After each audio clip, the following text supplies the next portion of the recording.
Hey everybody, it's Jason Blaha here, and today I want to chat with you guys and gals a little bit about recovery. And this is one of the biggest problems we run into when it comes to the topic of how much training volume do we need, because the reality is you're only going to grow from the training that you recover from, right? You're also only going to grow from the quality of work that you do. So in other words, if you're so fatigued that you can't get quality work in, it just turns into junk volume. But then you get people who are like, with this one person, they train so hard and with so much volume and they get great gains. And it's like, yes, because they're recovering from it. And then you'll have someone else who anything more than about 6 or 7 sets a week per muscle group, they're floundering and they can't handle it. So then people say, well, this is confusing. It's like, but it's not. It's not confusing.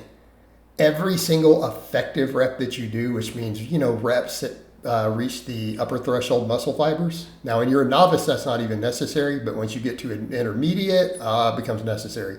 100% in advance, like nothing else is growing beyond those fast twitch fibers. You are not getting growth from anything else. So any rep that doesn't recruit them doesn't cause growth. So that being said, every single rep that you do that reaches those fibers has potential for growth, all of them. But only if you're recovering from it. So it's the issue of stimulus versus recovery. So this is kind of the point I make. If a person doesn't have optimal recovery, and that's not a knock, guys. This is why I tell people, I have some of my dad bod transformation. Some of these guys, I have clients who work 40, 50, 60-hour work weeks. They have a wife, they have kids, sometimes small kids. They have other hobbies outside the gym. That's why a lot of them, we do 6 to 8 sets once a week. They do 3-day programming. Like you guys will see some of the vlogs, and it's like, but they're making gains. Like, yeah, they're making good gains. Because we work within their recovery. And so you would look at that and go, yeah, maybe that's only producing 50% of the possible muscle growth. It might only be 50% of their potential. And if they had an optimized lifestyle, they could handle double or triple those volumes, right? I've had clients who do 15 to 18 to 20, like 15 to 20 sets of muscle group, most of their muscles, who make really, really good gains. But what does their lifestyle look like? They have a high level of conditioning. They've oftentimes been serious athletes. They eat tons of protein. Their protein is well exceeding a gram per pound of body weight. They're sleeping 8 to 10 hours a night. They take all their recovery seriously, saunas, everything else, right? But that's not the average person. The average person doesn't live like that. And I'm not going to go into names or details, but some of those clients don't have normal jobs, right? That is so they're not dealing with that. So on those extremes, you have to look at that and go, so if you have someone like the other, like some of those guys I described, that is their optimal training volume. Anything else may be junk volume. It's just coming in and accumulating fatigue, and maybe it'll get some blood flow, maybe it'll get some tendon health if it's band work or whatever, but they're possibly not growing from it. And this is where we run into those issues. This is why when we get to higher volume, stimulus to fatigue work. So some of my people only do the 6 sets. Dude, we'll come in and do some heavy squatting. Some of them do 3 heavy sets of squats and do 3 heavy sets of bench. Why? Because they can get away with it.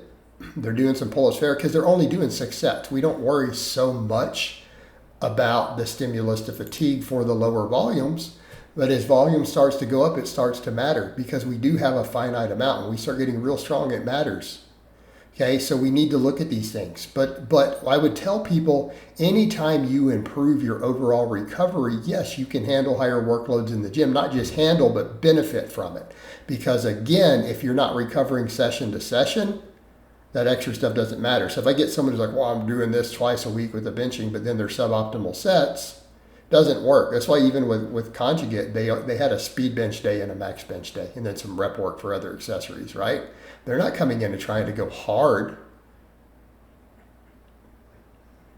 So people need to remember that. People who are successful, who are usually doing and not getting broken, who are doing some of these lifts twice a week, oftentimes it's very different training modalities. They're not coming in and trying to hit heavy max 3x3 on it twice a week.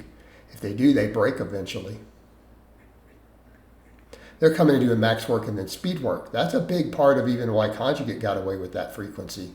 It's a reason so many people get crazy strong only doing a lift once a week. It's worked for decades. Because again, they need to recover from it. So that's the problem. If you're trying to do it and your performance is degraded on the second workout, it's turning into junk. You're not getting high quality stimulus. So we're getting into junk volume potentially there because you're simply not recovering enough to get to the upper threshold muscle fibers. This is one reason I've seen a lot of coaches point out. This is why advanced lifters don't benefit from a lot of these intensity techniques unless they just recently up their dose. Like you can get away with it if you're a serious pro bodybuilder and you've been cruising and then you go to your contest stack, sure. But if it's the same stuff you've been running or you're natural, best of luck there. You're not hitting the upper threshold fibers anymore. You're just digging into those intermediate fibers and they're not going to grow for advanced lifters unless you've changed your hormone profile, and then you'll get some temporary growth. So again, we're back over to recovery.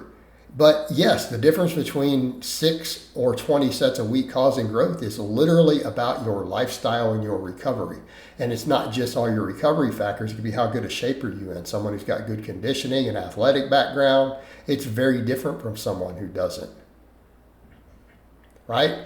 How conditioned are you? Do you do GPP? Did you do other sports? Like how many years have you built the work capacity? And that gives you the ability to recover set to set. The same thing, man. If you're losing 4 reps in your 3 sets, this is a problem. We're getting into junk volume real fast. You may need longer breaks. You may be doing too much. Do you guys notice that a lot of my sets, people are like, dude, you're not really losing reps on some of them. Some of you lose 1 rep sometimes, and you were really close to failure. Yeah. You need to be in shape.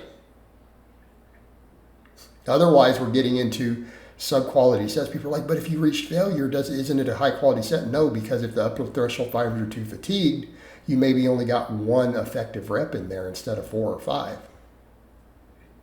So we're not getting as much out of that volume at a certain point.